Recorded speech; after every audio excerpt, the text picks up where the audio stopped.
Hello everyone, Jaganmohan Reddy గారు press meet ముందుకు వచ్చారంటే ఏదో విధంగా ట్రోలింగ్స్కి గురవుతున్నారని చెప్పాలి కొన్నిసార్లు. అట్లానే రీసెంట్గా మళ్ళీ మీడియాకు ముఖంగా మాట్లాడుతూ జగన్మోహన్ రెడ్డి గారు ప్రస్తుతం ఉన్న మెడికల్ కాలేజ్ చాలా అంటే ఒక 15-17 వరకు మేమే కట్టించామన్నట్లు కూడా వ్యాఖ్యానించారు. ఒకసారి వీటి మీద విశ్లేషణ తీసుకుందాం. ప్రస్తుతం మనతోటి పొలిటికల్ అనలిస్ట్ సిఎస్ రావు గారు ఉన్నారు. ఒకసారి వెల్కమ్ చెప్పేద్దాం.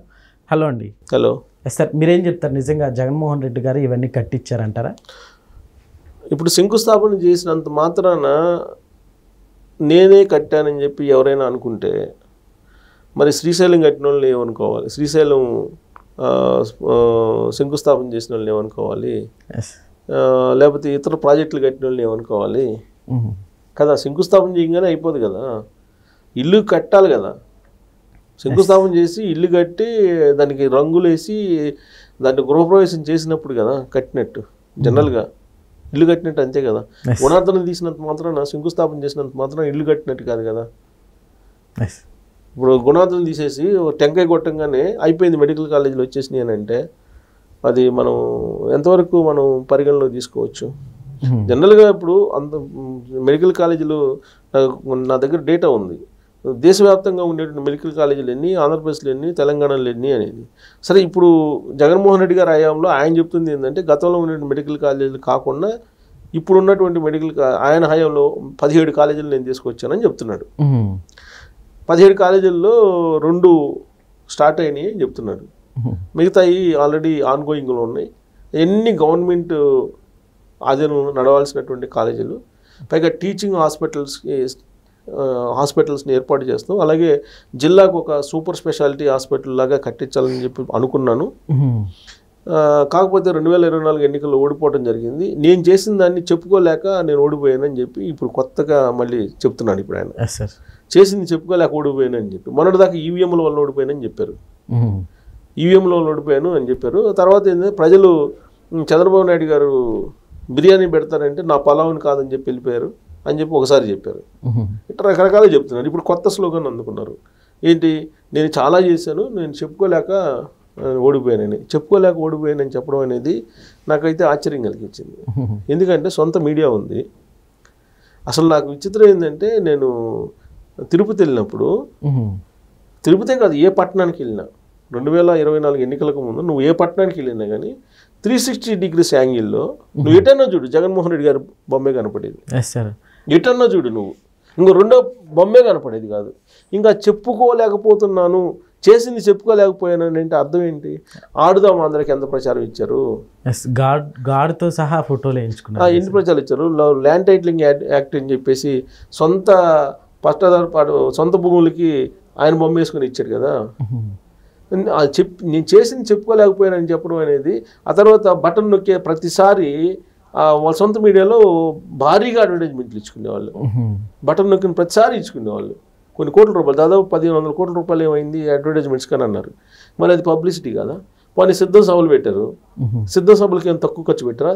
అదేమో పొలిటికల్ సభలు, కానీ ప్రభుత్వం నుంచి డ్రా చేశారు డబ్బులు. మరి చెప్పుకోలేదు ఎక్కడ? చెప్పుకోలేకపోయామనేది ఎక్కడ? అసలు ఎంత పెద్ద ఎత్తున ప్రచారాలు చేశారు, హోర్డింగ్స్ పెట్టి, తర్వాత డయాస్లు ఎంత పెద్ద పెద్ద డయాస్లు పెట్టి కట్టారు. హైప్యాక్ వాళ్ళు ఎంత పబ్లిసిటీ చేశారు. హైప్యాక్ వాళ్ళు తర్వాత గులకరాయి ఎపిసోడ్ని ఎంత ప్రచారం చేసుకున్నారు. అని కొన్ని విషయాలు ఆశ్చర్యం కలిగిస్తాయి. ఇప్పుడు చంద్రబాబు నాయుడు గారు కళ్ళార్పుకున్న అబద్ధం చెప్పేస్తున్నాడని చెప్పి అంటున్నారు. ఆయన కళ్ళార్పుకున్న అబద్ధం, సరే ఆయన రాజకీయ నాయకుడిగా ఆయన విమర్శించవచ్చు. కళ్ళార్పుకున్న అబద్ధం ప్రత్యేక హోదా ఇస్తానంది ఎవరు? మద్య నిషేధం చేస్తానంది ఎవరు? సిపిఎస్ రద్దు చేస్తానని చెప్పింది ఎవరు? పెట్రోల్ డీజిల్ రేట్లు తగ్గిస్తానని చెప్పింది ఎవరు? ఇటు చెప్పుకుంటూ పోతే దాదాపు 70-80 హామీలు ఉన్నాయి. ఇది చీనివి చెప్పి 2019 ఎలక్షన్ ముందు హామీ ఇచ్చి ప్రజలకి వాళ్ళని నమ్మించి చేయనటువంటివి చాలా ఉన్నాయి.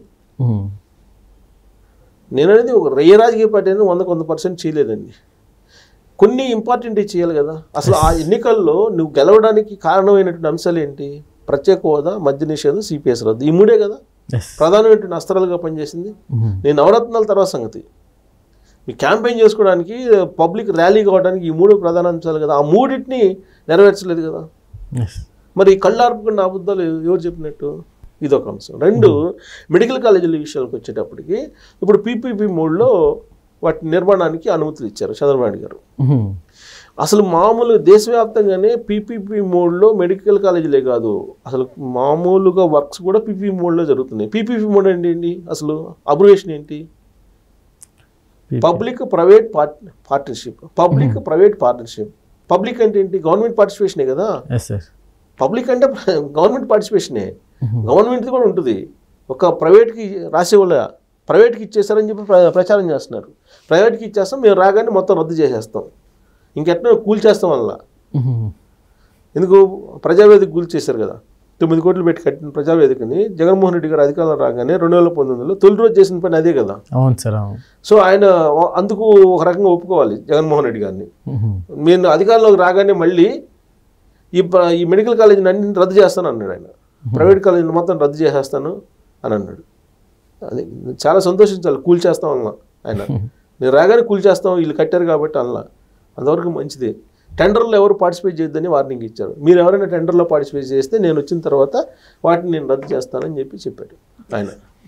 సో ఆ విధంగా వార్నింగ్ ఇస్తే ఎవరైనా వస్తారా కట్టడానికి? పోనీ ప్రైవేటు ఇప్పుడు గవర్నమెంట్ పట్టడానికి గవర్నమెంట్ దగ్గర నిధులు ఉన్నాయా? ఇన్ని కాలేజీలు కట్టాలి, ఇన్ఫ్రాస్ట్రక్చర్ కావాలి, ఇన్ని కాలేజీలు కట్టాలి, ఇన్ని ఇన్ఫ్రాస్ట్రక్చర్ కట్టాలి, నిర్వహణ చెయ్యాలి అని అంటే గవర్నమెంట్ దగ్గర అంత శక్తి ఉందా? లేకనే కదా అమరావతి అప్పులు తీసుకొస్తుంది ప్రపంచ బ్యాంక్ నుంచి, ఏషియన్ డెవలప్మెంట్ బ్యాంక్ నుంచి, రకరకాల రుణ సంస్థల నుంచి ఫండ్స్ ఎందుకు సేకరిస్తున్నారు? గవర్నమెంట్ దగ్గర లేకలే కదా. ఇప్పుడు భారత ప్రభుత్వం ఏం చేస్తుంది? భారత ప్రభుత్వం అదే చేస్తుంది కదా. ఇప్పుడు రైల్వే వర్క్స్ కానీ లేదంటే ఓడరేవులు కానీ ఇవన్నీ పీపీపీ మోడే కదా. సో పీపీపీ మోడ్ అంటే పబ్లిక్ కూడా ఉంటుంది. అంటే పబ్లిక్ మీన్స్ గవర్నమెంట్ కూడా ఉంటుంది, గవర్నమెంట్ పార్టిసిపేషన్ కూడా ఉంటుంది దాంట్లో. ఇప్పుడు జనరల్గా మెడికల్ కాలేజీల్లో ఏమవుతుందంటే, నేను చెప్పేది డేటా ప్రకారం చెప్తున్నాను, తెలుగు రాష్ట్రాల్లో ఉండేటువంటి లేదంటే భారతదేశంలో ఉండేటువంటి మెడికల్ కాలేజీల్లో దాదాపుగా 70% మెడికల్ కాలేజీల్లో ఇన్ఫ్రాస్ట్రక్చర్ ఉండదు, ప్రొఫెసర్స్ ఉండరు, టీచింగ్ హాస్పిటల్స్ ఉండవు, ఏమీ ఉండవు. ఎలా ఉంటుందంటే, ఎవరైనా విజిట్కి వస్తారు ఎంసీఐ వాళ్ళు, మెడికల్ కౌన్సిల్ ఆఫ్ ఇండియా వాళ్ళు విజిట్కి వచ్చినప్పుడు వీళ్ళు ఏం చేస్తారంటే కూలికి తీసుకొస్తారు బస్సుల్లో రోగుల్ని, అప్పటికప్పుడు ఏర్పాట్లు చేస్తారు. ఇవన్నీ మనం చూసాం. So minimum infrastructure, professors, labs, hospital ఇవి లేకుండా హాస్పిటల్స్ పర్మిషన్ ఎలా వస్తుంది? అవన్నీ కావాలంటే ఫండింగ్ కావాలి కదా, నిర్వహణ చేయాలి కదా. సో అందుకే ఇవన్నీ ఆలోచించి పీపీపీ మోడ్లోకి వెళ్ళిపోయారు. పీపీపీ మోడ్లో ఇవన్నీ కన్స్ట్రక్షన్ చేయడానికి ఇప్పుడు గవర్నమెంట్ సిద్ధమైంది. దాన్ని ప్రైవేటైజ్ చేశాడు, ప్రైవేట్కి అమ్మేశాడు, డైరెక్ట్గా అమ్మేశారు. అసలు ప్రైవేట్ వాళ్ళకి ఇచ్చేశారు, వాళ్ళకి ఇచ్చేసుకున్నాడు అని చెప్పి ఇది ఒక ప్రచారం చేస్తున్నారు మెడికల్ కాలేజీకి సంబంధించి. మెడికల్ కాలేజీల్లో నీకు ఎలా ఉంటుందంటే A category, B category, C category అని ఉంటుంది. ఏ కేటగిరీలో అన్ని కాలేజీల్లో, ప్రైవేట్ కాలేజీల్లో కూడా ఏ కేటగిరీలో సీట్లు ర్యాంకుని బట్టి ఇస్తాయి. అదే కదా ఇప్పుడు పూర్తిగా ఇప్పుడు పీపీపీ మోడ్లు ఇచ్చేటువంటి మెడికల్ కాలేజీలో కూడా అదే జరుగుతుంది. తర్వాత బి కేటగిరీలో ఉండేటువంటి వాళ్ళకి ఇప్పుడు ఏదో 12 లక్షలే ఉంది సంవత్సరానికి ఫీజు బి కేటగిరీ వాళ్ళకి. సి కేటగిరీ అంటే దీంట్లో ఎన్ఆర్ఐలు వీళ్ళు వస్తారు, డొనేషన్ కట్టేవాళ్ళు, దానికి 2 కోట్లు 3 కోట్లు వసూలు చేస్తున్నారు ఇప్పుడు. సి కేటగిరీ అది. ఇది గవర్నమెంట్ కాలేజీల్లో ఉండదు, ప్రైవేట్ కాలేజీల్లో అంటే పీపీపీ మోడ్లో ఉండేటువంటి కాలేజీల్లో ఉంటుంది ఇది. సో గవర్నమెంట్ కాలేజీల్లో అంటే ప్యూర్గా నీకు మొత్తం అక్కడ కూడా బి కేటగిరీ ఉంటుంది, అక్కడ కూడా బి కేటగిరీ ఉంటుంది. ఏ కేటగిరీ, బి కేటగిరీ ఉండదు, ఓన్లీ ఏ కేటగిరీ ఉండరు గవర్నమెంట్ కాలేజీల్లో కూడా. ఇప్పుడు గుంటూరు మెడికల్ కాలేజ్ చాలా ఫేమస్ అండి, గవర్నమెంట్ కాలేజ్ ఎప్పటి నుంచి పురాతనం ఉంది. ఇవాళ గుంటూరు మెడికల్ కాలేజ్ సీట్ వచ్చినప్పటికీ కూడా ప్రైవేట్ కాలేజీలో చేరేటువంటి వాళ్ళు ఉన్నారు. వెళ్ళి ఇక్కడ సీటు కాదని అక్కడికి పోయి చేరే వాళ్ళు ఉన్నారు. ఎందుకు? ఇన్ఫ్రాస్ట్రక్చర్, ప్రొఫెసర్స్ ఇప్పుడు లేరు అక్కడ. ఇది యాక్చువల్ సిచ్యువేషన్ మెడికల్ కాలేజీలకు సంబంధించి. సో దీన్ని ఇప్పుడు ఆయన ఏమంటాడు, నేను రాగానే వాటిని రద్దు చేస్తానంటాడు. ఇంక వాళ్ళు ఎందుకు వస్తారు కట్టడానికి? కాంట్రాక్టర్లు వస్తారా ఎవరన్నా? ఎప్పుడు ఎలా ఉంటుందో మనకెందుకు ఈ గొడవ అని చెప్పి దూరంగా ఉంటారు. అల్టిమేట్గా ఏంటి? ఆంధ్రప్రదేశ్ నష్టపోతుందిగా. ఇప్పటికే ఇండస్ట్రియలిస్టులు రాకుండా మెయిల్స్ పెడుతున్నారు, ఇండస్ట్రియలిస్టులు రావట్లేదు. పైగా సింగపూర్ వెళ్తే ఈ మధ్య సింగపూర్లో అడిగారంట లోకేష్ గారిని, నెక్స్ట్గా మీరు ఒకవేళ అతను జగన్మోహన్ రెడ్డి గారు వస్తే మా పరిస్థితి ఏంటి, ఒకవేళ మీరు మీతో భాగస్వామ్యం మేము రాజధాని నిర్మాణంలో పార్టిసిపేట్ చేస్తే అని చెప్పి అడిగారట. సో అలాంటి సందేహాలు ఉన్నప్పుడు ఇండస్ట్రీస్లో ఎట్లా వస్తారు, లేకపోతే కాంట్రాక్టర్లు ఎలా వస్తారు? ఇది అల్టిమేట్గా ఏంటి, రాష్ట్రం మీద పడుతుంది ఈ ఎఫెక్ట్. మీరు రాజకీయ పార్టీలుగా మీరు ఏదన్నా విమర్శించుకోవచ్చు, లేదంటే ఏదైనా చేసుకోవచ్చు. బట్ పాలసీ మ్యాటర్స్ మీద ఈ విధమైనటువంటి స్టేట్మెంట్స్ చేస్తే అల్టిమేట్గా రాష్ట్రానికి నష్టం కదా, ఆంధ్రప్రదేశ్ సమాజానికి నష్టం కదా. సో ఇప్పుడు మొన్న కేటీఆర్ గారు రేవంత్ రెడ్డి గారు ఒక ప్రాజెక్ట్ తీసుకొస్తానంటే అది కోఆపరేట్ చేశాడు కదా ఇక్కడ. సో అలాగే తమిళనాడులో ప్రతిపక్షం అధికార పక్షం రాష్ట్రం దృష్టి ఆలోచిస్తాయి. కానీ ఆంధ్రప్రదేశ్లో ప్రభుత్వం చేస్తున్నానంటే మీరు రావద్దు, కాంట్రాక్టులకు మీరు రావద్దు, ఇండస్ట్రీస్కి మీరు రావద్దు అని చెప్పేసి వార్నింగ్లు ఇస్తుంటే మేము వస్తే నరికేస్తాం, చంపుతాం, రప్ప అని చెప్పి ఇంకొక వైపు ప్రచారం. గుంటూరు అవతల ఉన్నటువంటి వాళ్ళని నరికేస్తాం, యువతలు ఉన్నట్టు లోపల పెడతామని ఒక అతను అంటాడు. ఇంకొక అతనేమో పోలీసుల్ని బట్టలు ఇప్పదీసి నిలబెడతామని ఇంకొక అతను అంటాడు. మరి ఇలాంటి పరిస్థితుల్లో వస్తే నరుకుతాం, కూల్చేస్తాం, రద్దు చేస్తాం, ఇలాంటి భాషతోటి రాష్ట్రాన్ని ఏం చేయాలనుకుంటున్నారు? ఒకటి, ఈ 15 నెలల్లో కనీసం ఒక ప్రతిపక్షం లేకపోయినప్పుడు, హోదా లేకపోయినప్పటికీ 11 మంది ఎమ్మెల్యేలతో నిర్మాణాత్మకమైనటువంటి పాత్ర పోషించారా? తొలి రోజే చంద్రబాబు నాయుడు గారు ప్రమాణ స్వీకారం చేశారో లేదో ఢిల్లీ వెళ్ళి రాష్ట్రపతి పాలన పెట్టాలని చెప్పి డిమాండ్ చేశారు. అర్థం ఉండాలి కదా. కాబట్టి విమర్శించడం కాదు, ప్రతిపక్షం బలంగా ఉండాలి, ప్రభుత్వాన్ని నిలదీయాలి, నిర్మాణాత్మక పాత్ర పోషించాలి, విధానపరమైన అంశాల్లో ప్రజా వ్యతిరేకంగా వ్యవహరిస్తే ఖచ్చితంగా నిలదీయాలి. అలా కాకుండా మీరు కనుక పార్టిసిపేట్ చేస్తే టెండర్లో నేను వచ్చిన తర్వాత మీ ఎంత చూస్తా అని అంటే ఈ ప్రభుత్వం చర్యలు తీసుకోవాలి. అలాంటి వాళ్ళ మీద చర్యలు తీసుకోవట్లా. ఏమన్నా కానీ ఇప్పుడు చంద్రబాబు నాయుడు గారు ఏడన్నా దూకి సావండి అన్నాడు చంద్రబాబు నాయుడు గారిని. ఎలా అంటారు ఆ మాట? ఏడన్నా దూకి సావు అని అంటున్నాడు. బాయిలో దూకి సావు అని ఏదో, అది ఒక బాధ్యతాయుతమైనటువంటి రాజకీయ నాయకుడు చేసేటువంటి కామెంట్స్ అయినా కాదు కదా. ఇప్పుడు మాట్లాడేటప్పుడు ఒక స్టేచర్ ఉంది, ఒక పార్టీకి అధినేత, మాజీ ముఖ్యమంత్రి ఆ విధంగా మాట్లాడితే ఆ పార్టీ క్యాడర్ నేను కాక మొన్న ఒక ఫిల్మ్ని ఇచ్చారు వైఎస్ఆర్ కాంగ్రెస్ పార్టీ వాళ్ళు రైతులకు సంబంధించి. అసలు ఎవరు రాలేదు, క్యాడరే రాలా. అక్కడక్కడ ఏదో కొన్ని జరిగినాయి కానీ ఎందుకు రావట్లేదు అంటే ఆ నాయకుడు యొక్క నిర్ణయాల్ని ఆ పార్టీలో ఉండేటువంటి వాళ్ళు పూర్తి స్థాయిలో